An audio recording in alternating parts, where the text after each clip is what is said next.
We are off to a flyer here in Season 2 of our realistic Crystal Palace career mode featuring ChatGPT. After 3 wins in our opening 6 fixtures, we find ourselves sitting in 9th position in the Premier League. And we have a real opportunity to build on that in today's episode as we take on both Brentford and Sheffield United, who have just a single win between them so far this season. So we'll quick sim that game against Sheffield United later in the episode, as well as our home fixture against Aston Villa. I'll show you highlights of our Carabao Cup game at Selhurst Park against Bournemouth, but we'll be starting out today's episode with a featured game against Brentford at the GTEC Community Stadium. Firstly, though, we need to visit Dougie Freedman's office to get his thoughts on all of the expiring contracts we have this season. We currently have 9 players on expiring contracts, and I'll certainly be recommending that we keep hold of Daichi Kamada, but beyond that, I think our sporting director has a number of difficult decisions to make. So I've not only relayed information to Dougie Freedman about who exactly is on an expiring deal, but also the information that Daichi Kamada is the one player that we are adamant that we must keep. Beyond that, we're looking to balance youth and experience. We obviously want to keep hold of our younger assets, but we also need some experience in the squad if we're going to win enough games to be successful and meet our board expectations. And Freedman's response is that Kamada is indeed crucial to the squad, but he'd also like to extend Czech Doucouré, potentially Jefferson Lerma on a shorter extension. Odsonne Edouard he's happy to move on from. The same for Rob Holding. Ahamada and Kieran Phillips we could bring back on extensions if we can loan them out. And he sees Adramola as a priority as well. And with David Ozo also on the list of players due for an extension, that brings it up to 7 players that Dougie Freedman wants to bring back. However, we did set our custom objectives in the last episode, one of which was to extend no more than 3 of those 9 players. So if we do want to extend the contracts of all of the players that Dougie Freedman mentioned, that means we can't promote any youth academy players to the first team this season. So I've asked Dougie Freedman who, in addition to Daichi Kamada, he thinks it's essential to bring back. And his answer is Czech Doucouré and Tayo Adramola. So we will extend those 3 players, and we'll have to make some more informed decisions about the others later down the line. So all that's left is to see what kind of a contract structure Dougie Freedman is looking to agree to with each of those players. So Freedman wants a 2-year extension for Daichi Kamada, somewhere in the 80 to 90,000 pound range. So we're going with 85,000 per week.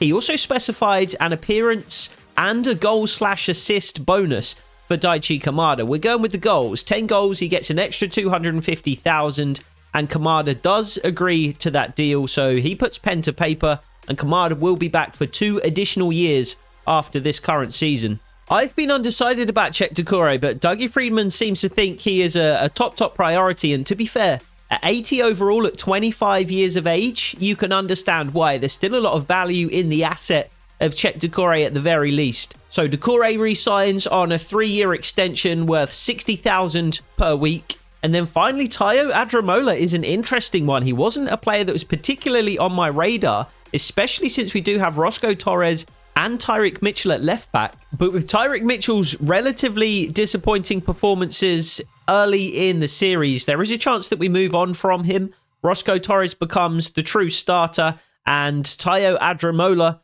can be his backup. He wants a 39,000 signing bonus in addition to 25,000 per week over the course of a 3-year extension. That's more than reasonable. So Tayo Adramola becomes the final player to put pen to paper. So we do still have some big decisions to make, but we're going to have to wait until later in the season to see where we are in terms of not only how these players are playing, but how our youth academy is shaping up as well. With that being said, we are ready to jump into today's games after a word from today's sponsor.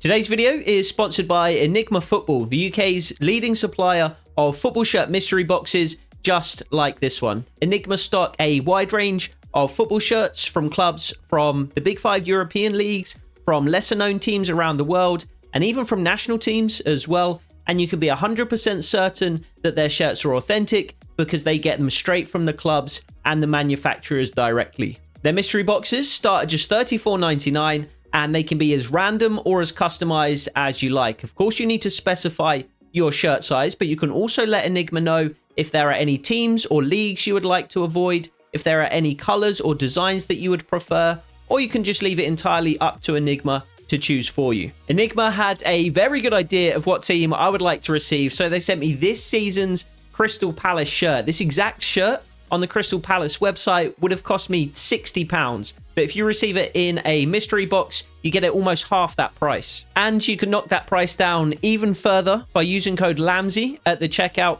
for a 10% discount on all first orders, including the first month of a mystery box subscription package. So if you're on the lookout for a Christmas gift for the diehard football fan in your life, or if you just want a fun and affordable way to expand your own shirt collection, check out Enigma Football. The link is in the description, and be sure to use code LAMSY at the checkout for 10% off your first order. Shout out to Enigma Football for sponsoring. Now let's get back to the video.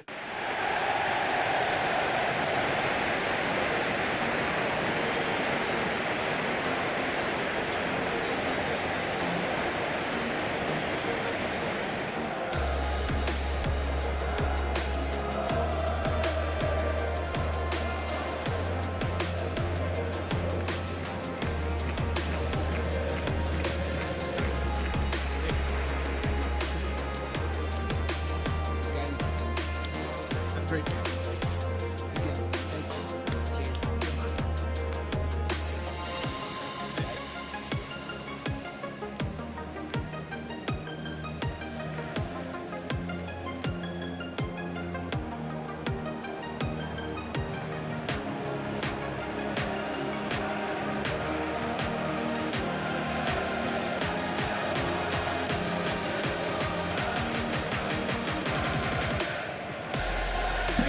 Enjoy the game.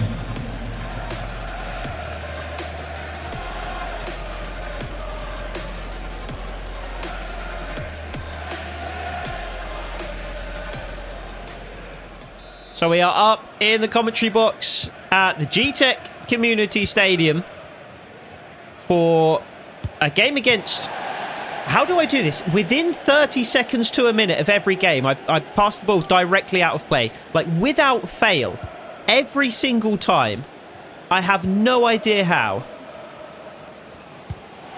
But we are against winless Brentford, who have tested Dean Henderson already. At this rate, they're not going to be winless for long. We have passed the ball out of play, and we have invited a shot on goal from Brentford within 2 minutes. Not a great start to the game. But let's get settled. And let's just play our usual football. It's been working well for us this season. We've had an excellent start. Luka Koleosho challenges and apparently gives away a foul. How that's a foul against Luka Koleosho, I'm not sure. He was the one that ended up on the floor. But we have had a very, very good start to the season. We really refined our counter-attacking tactics over the second half of Season 1. And they have served us in very good stead already here in Season 2. A win at the Tottenham Hotspur Stadium. A narrow defeat against Manchester United with 10 men. We had 10 men. We've drawn with Newcastle already this season as well. But we will, of course, be looking to put Brentford to the sword. Even though we are away from home. Good challenge, Tyrick Mitchell. That's a poor challenge from Brian Mbermo. We'll take the free kick, please, referee. And we'll take the yellow card. Brentford also have Patrick Schick on the bench today. They have Thiago starting up front for them. But Patrick Schick on the bench, a new addition over the summer, I believe. Tammy Abraham can't quite win it. What a start to the season he's had. I believe he's got at least 5 goals to his name. He might even have more than that. So he'll be looking to get on the score sheet again and continue his excellent start to the season, already approaching double-digit goals. And that was a struggle for each of our strikers over the course of the entire season last year. It's another poor challenge from Brentford, and it might be another booking when play stops. For now, Tyrick Mitchell gives the ball up. Just has to be laid in front of Daichi Kamada there. But it was a loose pass. I was caught in two minds whether to start Tyrick Mitchell or Roscoe Torres. Neither has had a particularly good start to the season. Is the goalkeeper going to get there ahead of Luca Koleosho? He is, and it's going to stay inside the box. So both Mitchell and Torres, I mean, left back is still up for grabs. It's been that way since the beginning of the entire series, to be honest. Neither has really made that position their own. Neither has staked a true claim to the position. That's a good challenge from Kamada, but it does fall to the Brentford striker, and it's going to be Vitaly Janelt who picks up a yellow card here as well. So that's both Bryan Mbeumo and Vitaly Janelt. And there's a free kick for Brentford for some reason. What can that possibly be for? Thankfully, the wall gets in the way. Dean Henderson was sprawling across to his left-hand side there, but I have no idea what that was even for. A shot blocked, goes out of play for a Brentford corner. The referee gives them a free kick instead, and it's a great save at the near post by Dean Henderson. Thought we were going to be 1-0 down there. Not once, but twice in quick succession. Luca Koleosho. What a ball from Constantelius. And can we find Tammy Abraham at the back post? Not quite. The ball does fall to Abraham, though, who gets his shot away. And not just any shot, but a green-timed effort. And parried away by the Brentford goalkeeper. Couple of big saves at the near posts for both teams early in this game. Daniel Munoz can't quite win the header. That big sweeping ball out to Constantelius we have seen a couple of times already this season. And it did result in a goal. The goal that got us a 1-1 draw against Newcastle United in the last episode. A big sweeping ball from Constantelius out to Luca Koleosho, who then found the run of Daichi Kamada, who took the ball down on his chest and volleyed home to equalise after Anthony Gordon's goal opened the scoring against Newcastle. That's going down as one of our goals of the season at the moment. Kamada, chance to drive at Brentford for the first time. Now finds Tyrick Mitchell. Constantelius wriggles away from one Brentford defender. Takes his own opportunity to drive at the Brentford back line, but 11 players in their own half at the moment, Brentford, making them incredibly difficult to break down. This is what the scouting report suggested. But as we said, we'll just play our usual game. Tyrick Mitchell can't quite find Adam Wharton. It does fall nicely to Constantelius, though. He finds Luca Koleosho, who's offside. How is he offside there? It's close. It's a hand. It's a hand and a forearm that's offside. Constantelius is starting to come into his own, though. Starting to pick up some really useful positions inside of the likes of Tyrick Mitchell and Roscoe Torres. And starting to kind of cause problems in and around opposition penalty areas in the way that we saw Eberechi Eze do when he was on the field in Season 1. Struggled with injury in Season 1. What a challenge that is back since Lacroix. Bryan Mbeumo just falls over and we put the ball out of play. I'm going to start counting how many times per game that I do that, because it's an embarrassingly high number. That's a great ball inside to Bryan Mbeumo. A couple of defenders raising their hands for offside. It's not offside. Thankfully, we do manage to hook the ball clear before Dean Henderson is punished for sprawling himself away to his left-hand side again. But the Brentford home fans get behind their side, who continue to search for their first win of the season. And it's looking decently likely that they could get it here, as the captain, Ethan Pinnock, hooks a shot narrowly wide. It's not been our best start, to be honest.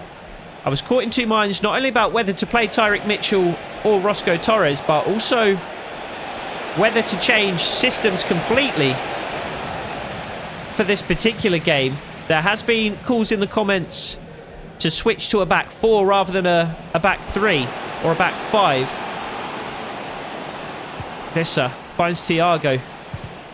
Chalobah gets a foot on it.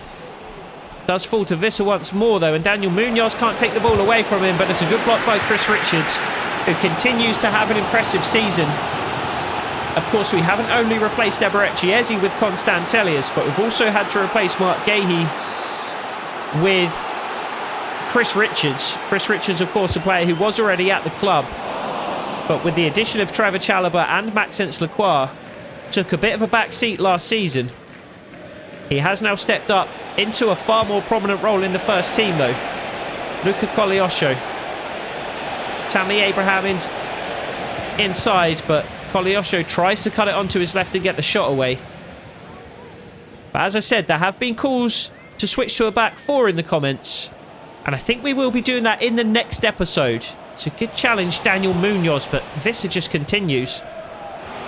And Thiago finds him once more, but it's another good challenge, this time by Trevor Chalobah. Daichi Kamada. Could have done with a bit of support from Daniel Munoz there. Brentford doing a very good job so far, though. Great run, Tammy Abraham. Drop that into the channel for him to run onto. Tyrick Mitchell. Constantelius just runs slightly too far ahead of the pass there. Adam Wharton, though, does manage to collect. Is Koleosho onside? Of course he's not. Of course he's not, because why would he be? Never manages to hold his run. Just curve that run. Just run across the back line until Wharton releases, and then you can break forward. But yeah, I think we will switch to a back four in the next episode. As this game is playing now, I think it could have been useful to play a back four in this one. And I guess there's a chance that we make that change for the second half. Koleosho. Quick feet to skip away from one and into the box. Pulls it back for Kamada, who taps it home for the easiest goal he will ever score. And that's how Luca Koleosho can change a game. Frustrated with a couple of offside calls where he really shouldn't have allowed himself to drift offside. But that's exactly what we brought Luca Koleosho in to do. Quick feet, an absolutely dynamic and unmanageable turn of pace. Completely gets in behind the Brentford back line. Squares it for Daichi Kamada, who has also had a fantastic start to the season. He and Tammy Abraham have been so influential in the early season and are a big reason why we are doing so well. They really have kind of become the Eberechi Eze and Michael Elise's of this kind of new era of Palace squad. Of course, not exactly the same kind of players, but a dynamic, creative, attacking pair who are responsible for the majority of our goals and assists. Aqua forces the ball backwards to Brian Mbeumo, and Tyrick Mitchell's beaten. Doesn't manage to get back in the play, but we do force a long-distance header from Thiago. And with just 5 minutes remaining in the first half, I'm relatively confident that we can hang on to this one-goal lead. Koleosho finds Kamada once more. Through ball to Tammy Abraham, who turns Pinnock one way, then the other. Can he finish? He puts it wide. I knew it as soon as I released the B button. I knew it was heading wide. Really nice run in behind from Tammy Abraham, though. Perfectly weighted pass from Daichi Kamada. Tammy Abraham sends Ethan Pinnock one way, then the other, to create just a yard or two of space. And really, we should be 2-0 up. I mean, you can't hold it against Tammy Abraham too much. He's been pretty clinical so far this season. And he might have one final opportunity. Will it drop for him? It will, and it's a big save. It's a big save from the Brentford keeper. Two incredible opportunities at the end of the first half to double the lead, both falling to Tammy Abraham. There's not a player I would have preferred them to drop to. Mitchell finds Wharton. Kamada Mitchell once more. Crosses in towards Koleosho at the back post. Will it fall for Konstantelius? And Koleosho is offside again. He can't even stay onside from crosses. I guess his attacking position stat or attribute must be in the single digits. He is offside constantly. But the referee's half-time whistle does go. We have a 1-0 lead. It could have been 2, it could have even been 3 within the final 5 minutes of the first half. But a lead is a lead, and we will certainly take it. And we will, of course, look to build on that lead as we come out for the second half. So, back up for the second half at the G-Tech. And we will we will be looking... Not sure why that was so difficult to say. We will be looking to double our advantage as soon as possible, really, in this second half. Add that to the tally. Brentford making an early change. It's going to be Trevitt to leave the field, and it's going to be Fabio Carvalho to come on. Looked so promising at Liverpool, and he's kind of disappeared ever since. He is still incredibly young, to be fair, so plenty of time to make a name for himself in the Premier League, which he will be looking to do with Brentford here. Well won by Daichi Kamada.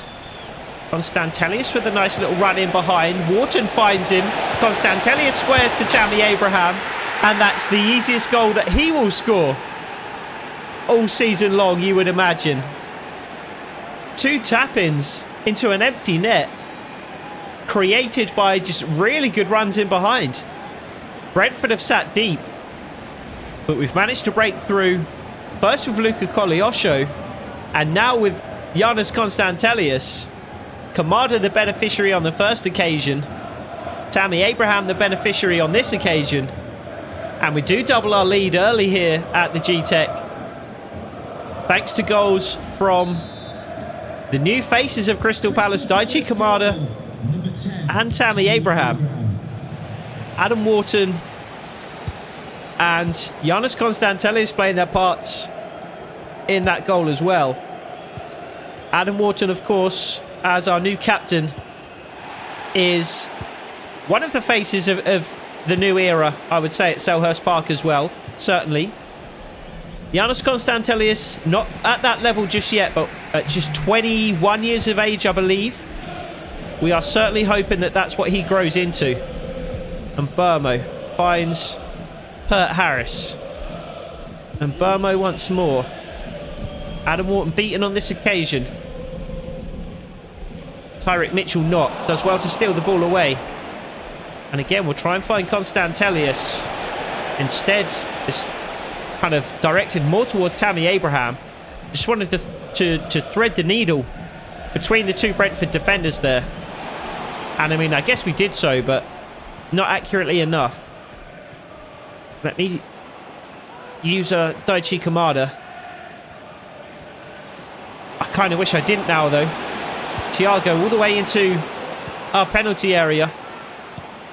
Adam Wharton can't steal it away. Thiago once more. We do send it backwards rather than forwards. Really nicely worked from Brentford. Can they work the shot, though? They do, and it's a big save from Dean Henderson. Quick off his line. Sloppy on the counter-attack, though. But thankfully, it's a big challenge from Trevor Chalobah.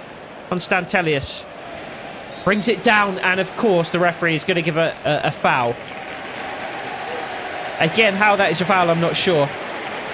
But Thiago leaves the field, and on comes the new Brentford signing, Patrick Schick. Very much a player that I like. He's never really been a big name kind of among Premier League fans, I don't think, because he's spent so much of his time in the Bundesliga, but he did have a big Euros a couple of tournaments ago. I'm pretty sure it was the Euros and not the World Cup. And he scored a couple of incredible goals. And that was when I really started paying attention to him. But very much a player whose style of football I very much enjoy. That kind of Big man up top. Big, strong, powerful. Can be a target man, but he's technical. Good save, Dean Henderson. But he's technical. He's a clinical finisher as well. He's not just a brute. He's big, strong, powerful, but not just a brute. He's not just an Andy Carroll. Koleosho drops in. Visser. Carvalho. Tali Janelt. Hurt Harris. Wharton steals the ball away, not once but twice. And Tammy Abraham could set Luca Koleosho away, and we've overcooked the pass far too much. Let's try a couple of changes for Brentford. Kevin Schade, it looks like, to leave the field. Not sure who this is coming on. But there's going to be a couple of changes for Oliver Glasner and Crystal Palace as well. Kamada and Koleosho each leaving the field. Joe Bellingham and Ismail Assar on to replace them. Koleosho has been a frustrating player to use today. But he did come up with the assist that really changed the game for us. So, of course, even on his kind of frustrating and less than stellar days, he will still have moments of brilliance, which is exactly what we've seen today. Bellingham finds Wharton, who is injured. That's not a good sign.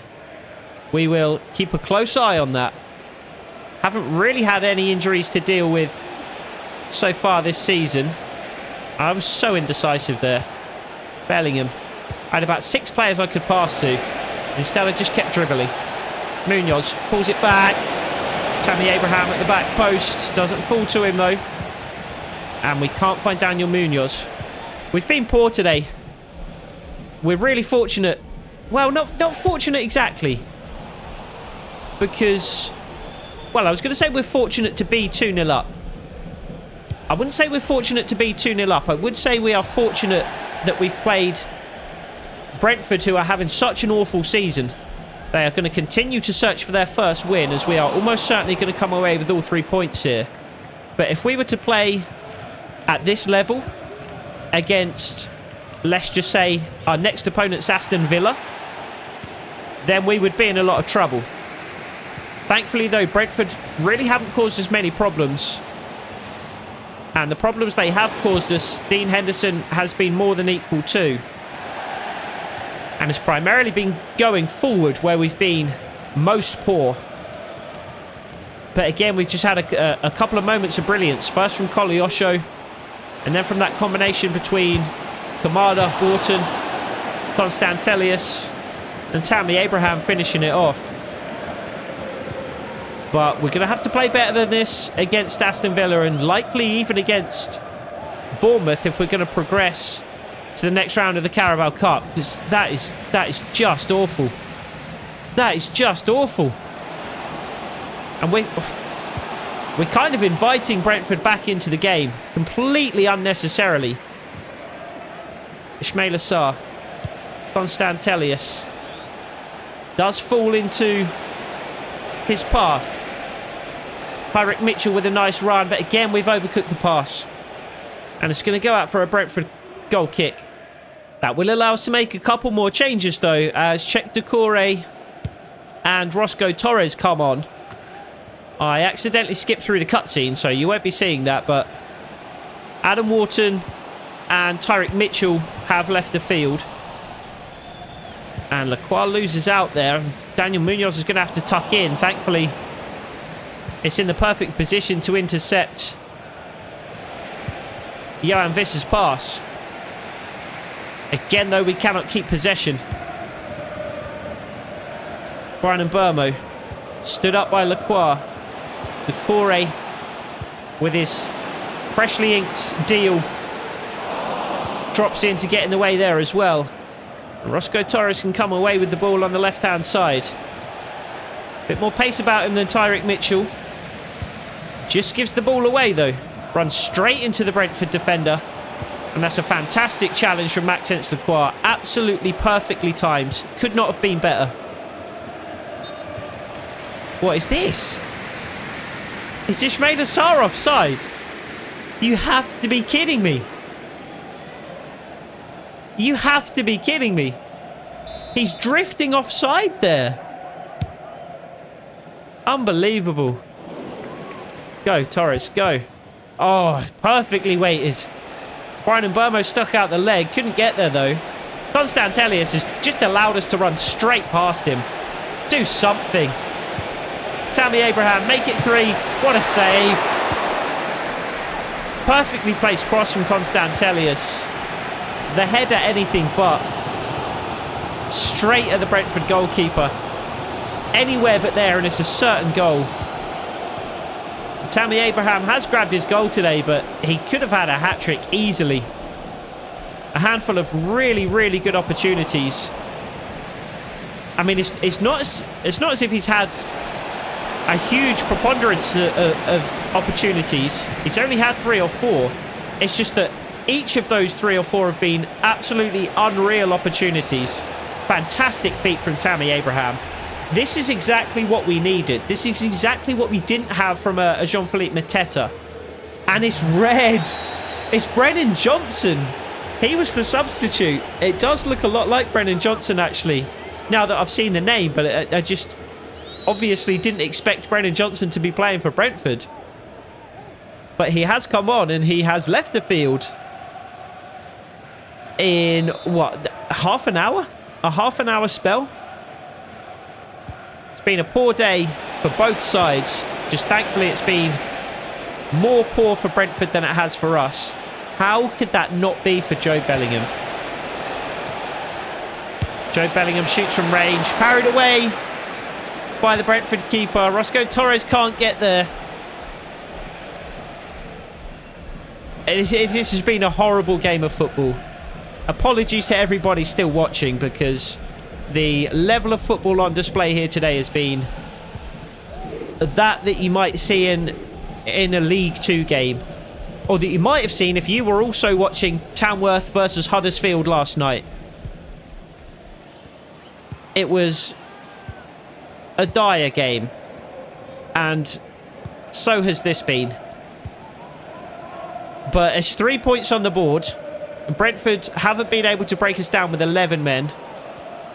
I'd like to think that they're not going to be able to do so in the final 3 minutes of the game with 10 men, although this is a free kick in a dangerous area for Brian Mbeumo, who has hit the wall once and hits the wall for a second time.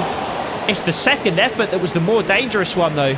But again, it was parried away extremely well by Dean Henderson. Ismail Assar, Joe Bellingham, players over on the left-hand side. One of whom is Roscoe Torres, and we don't put enough on the pass. It's been the story of the game for us, really.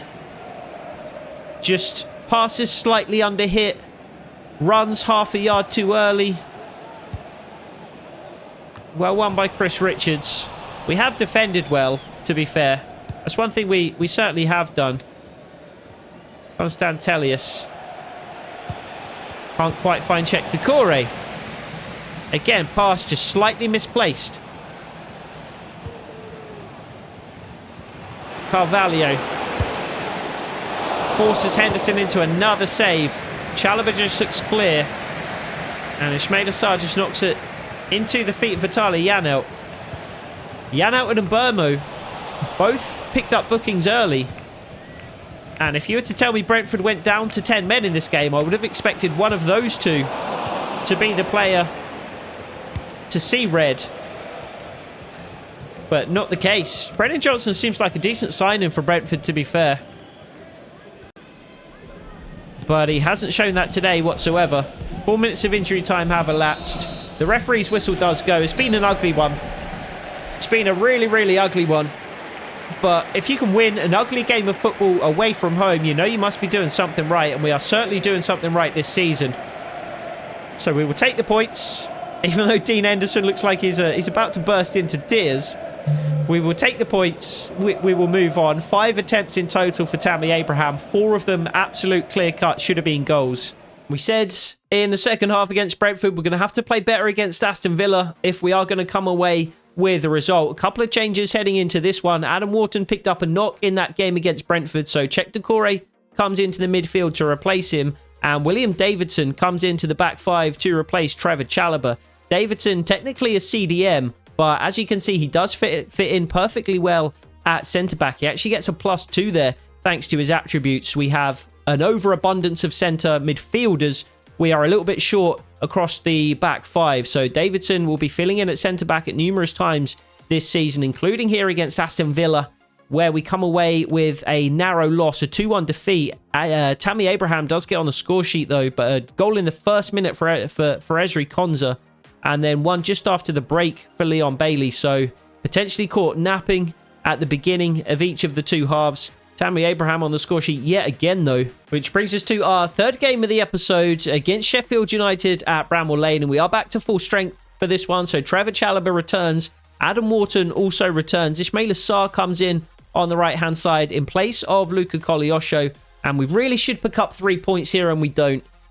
We go down 1-0 to Sheffield United, who I believe were in the relegation zone heading into this game. A Ryan Brewster goal in the 6th minute, the difference. Sheffield United would have been in the relegation zone, but they are not anymore. Burnley taking their place as Sheffield United climb into 17th position, a win clear of relegation now, and our first really disappointing result of the season does mean we drop out of the top half of the table for the first time, and we won't have an opportunity to reclaim that place today, but we will at least have an opportunity to claim a position in the next round of the Carabao Cup as we take on Bournemouth. We do, of course, have to play our strongest 11 in all cup games this season, but with only 2 days layoff between the Sheffield United game and this one, we have had to rotate the squad slightly. So William Davidson again makes the start in the back three alongside Trevor Chalobah and Koulibaly on this occasion.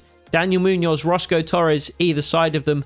Adam Wharton and Daichi Kamada continue in centre midfield, but it's going to be Eddie Nketiah leading the line today. Odsonne Edouard on the bench. No place in the squad for Tammy Abraham, who needs a rest. This was another ugly game of football, but we did at least look a little brighter in this one. Constant Elias and Daichi Kamada finding areas around the Bournemouth box. Luca Koleosho looked dangerous too, picking up the ball and driving at the Bournemouth defence like he did against Brentford. His shot, like Kamada's, unfortunately went wide though. But we did have the better of the early exchanges, and we would have the lead about 20 minutes into the game. Roscoe Torres picking out Eddie Nketiah.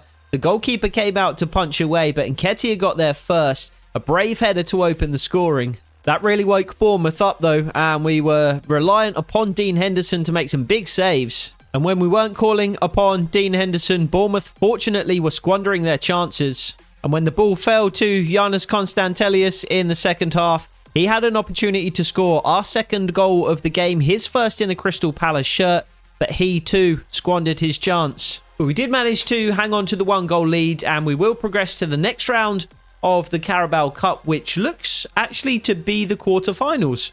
I see 16 teams here in the current round, which means we'll go down to 8 in the next round, which means that's the quarterfinals. So I believe we have achieved our first custom objective, not only of the season, but of the series.